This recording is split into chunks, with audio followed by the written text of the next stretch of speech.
Because we had asked Senator Mark Warner of Virginia to come on to talk about Dodd-Frank and tax reform. And guess what? He's also the ranking member of the Senate Intelligence Committee. Senator, thank you very much for joining us during this recess. Brian, thanks for having me. How does this Russia hacking story play out? Is the Senate going to take any action on this? What are the next steps? Well, I'm glad to hear both Leader McConnell and Speaker Ryan saying that we need to follow this wherever it may lead. First of all, any investigation needs to be bipartisan. I have great confidence in my colleague, Richard Burr, who's the chair of the Intel Committee. And when we see as early as October 7th, the whole intelligence community coming out with a uniform assessment that Russia interfered, I've been pretty disappointed that the president-elect has been dismissive of that comment. That's not just the CIA, that's the whole intel community. And matter of fact, Michael Hayden, the former head of the CIA under President Bush, really called out the president-elect for those kind of comments. What power would the Senate have in this investigation? Realistically, what could be an outcome? Well, the thing is, we have to be very protective of our sources and methods. And, I'm not going to comment on any of the stories at this point. You never can comment on classified information.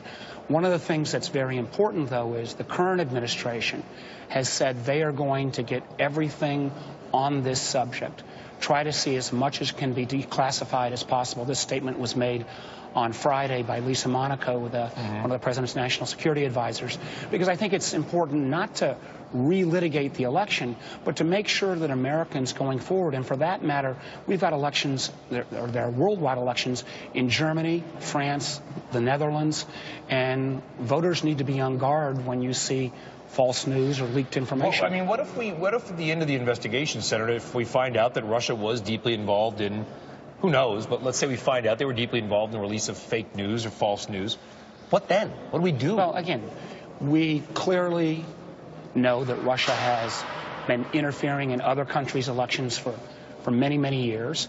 And I agree. I saw that comment from Speaker Ryan a little bit earlier. Russia is aggressor. Russia has been a bully in the region. Mr. Putin is not somebody I think that you can do reasonable business with.